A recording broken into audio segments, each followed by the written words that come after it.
You're hearing me with the QCY T18, a quiet environment. Let me know how I sound. Now you're hearing me with the QCY T18 with some simulated background noise. It is worth noting that if you guys have a Snapdragon sound enabled device, you will get better mic as well as audio quality, and I will link to a video where I talked about that in the description. In my testing, the QCY T18 have a really good mic. They have really good mic quality. If you have one of the newest generation Snapdragon devices, you will get even better performance with it because of the connectivity of the Snapdragon SoC and the Qualcomm 3050 chipset that's inside of these. Now, my name is Mitchell. I'm fluent in tech, so you don't need to be. And as always, with all of my in-depth headphone review videos, I will have chapters in the description as well as links where you can buy them. Now, like always, we're going to start off with specs. So I'm gonna go through this quickly. If you guys want to pause the screen to look at them, go ahead. But we have 24-bit 95 kilohertz audio with a 32 kilohertz mic for better calls. Again, this is only compatible with the newest Snapdragon SoCs. Battery-wise, you guys are looking anywhere between 4 to 6 hours of battery life.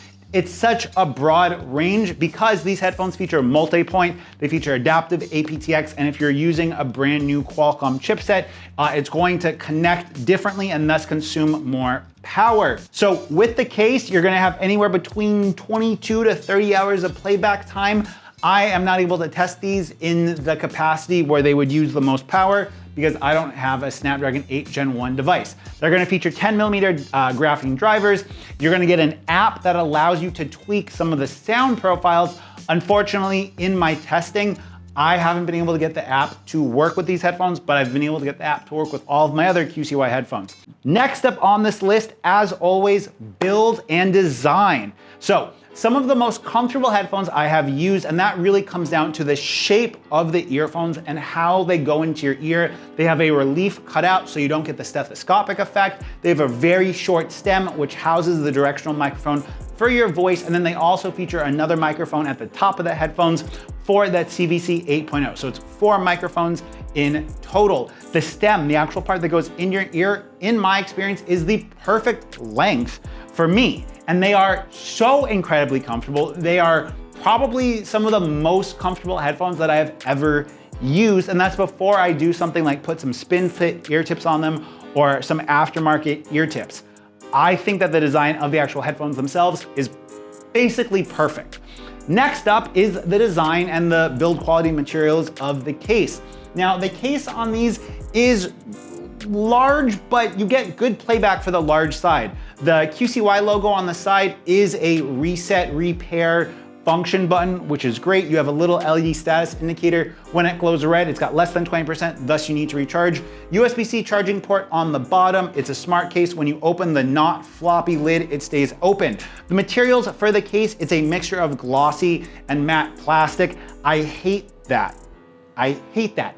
But you guys can get a silicone case for these, and I'll link to that on AliExpress. The cases for these, I think, are like $1.25. So if you're gonna order these from AliExpress for the under 40 bucks, which you can get them for, I would really suggest that you guys get a case. Now, as always, we are going to cover the controls. And you guys know that, in my opinion, controls are some of the most important aspects to a pair of truly wireless headphones. We have truly wireless headphones because we want the convenience of not having the wire. But if we're forced to use headphones that make us take our phone out, those controls in and of themselves are significantly less convenient. So I'm happy to report that with the controls of these headphones, you can remap all of them. In my specific case, I remap these controls to be identical to the controls that I have on the SoundPeats Free 2 Classic. I did a review of those. You guys can check the review out up here. Essentially, the app that QCY gives you full control to remap those controls. And within that app, when you're done remapping the controls or changing the EQ and you want to uninstall the app, and we'll get to the app later in this video, check the chapters, the controls stay the same, which is fantastic. I have zero qualms about the controls of these headphones, and they're some of the best controls that I've used outright. Next up, I want to talk to you guys about the app. The app is gotten a lot better. In the past, the QCY app was kind of garbage. I didn't like it. but we've gotten a lot of improvements, right? The fact that you can reprogram all the controls is great. The fact that you can program your own EQ along with their preset EQs is fantastic. It's a feature that I really like.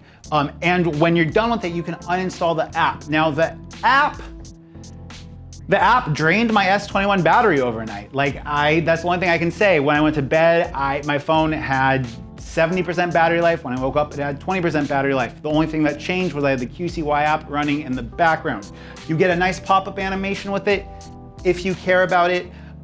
But every time I've seemed to open the QCY app, I get an advertisement for their new pair of headphones. Really, QCY? I've already bought your headphones. Why are you serving me advertisements for more headphones? I think that if you're getting these headphones, you're gonna wanna download the app, update the headphones because they do have an update that is ready for them, reprogram the controls, and then possibly tweak the EQ settings if you want, and then you're gonna uninstall the app. The app is good, but I really wish that they did not serve you advertisements that did not run in the background. There's definitely things that you can do to disable some of that, but you won't get the pop-up animation if you guys care about that stuff. Now, these headphones would not matter if they didn't sound good. And I'm happy to report that they sound fantastic. And this is before I've tried them with a Snapdragon 8 Gen 1 equipped device. So if you have one of the newest flagship or even one of the newest mid-range devices, you can expect that sound quality is going to get even better. I tested these headphones with a selection of hip hop, some rock, and then some electronic dance music. For hip hop, I listened to Dr. Dre, The Next Episode, Smoke Weed Every Day. It's a popular meme song, right? But these headphones were fantastic. Great balance of vocal clarity in Dr. Dre's voice, great balance of bass and sub bass without getting muddied. The highs were nice and bright and they gave me a really, really clear sound without ever being shrill.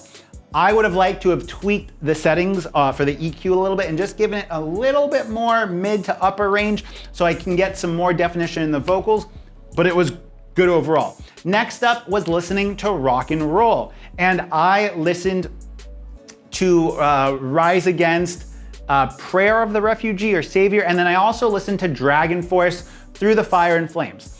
I was really, really impressed with how these sounded listening to Dragon Force with the double bass drum. It really gives you a lot of kick.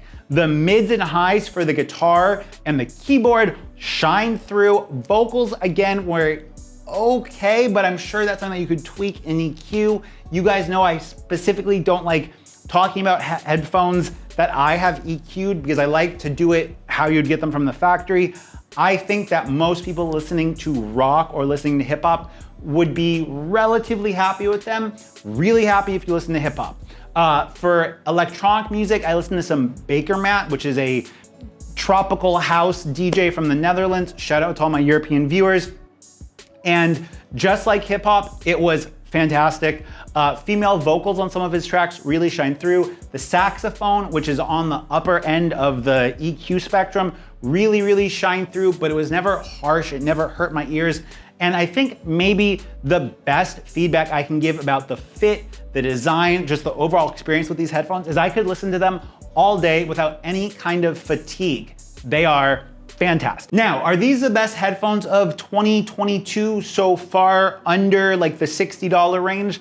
That is difficult because I think that with these headphones, you are choosing to get the Qualcomm 3050 chipset versus something like the Soundpeats Mini Pro, which are gonna give you active noise canceling.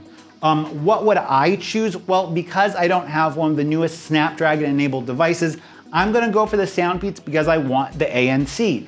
If you have a brand new Snapdragon 8 Gen 1 device, a Snapdragon 7 Gen 1, 8 Gen 1 Plus, possibly 888, but I'm not sure what the compatibility is, you might wanna get these headphones because the sound quality of them is going to be slightly better than it was in my experience. If you have to ride public transportation, you go on a lot of flights, ride the train, etc., definitely go for the Soundpeats. And if you guys want me to do a head-to-head comparison video for you guys, let me know in the comment section down below. Now, as always, it's been Mitchell. I'm fluent in tech, so you don't need to be. If you want to support the channel, like, subscribe, comment, all that stuff. Stay for the secret phrase at the end of the video. Peace.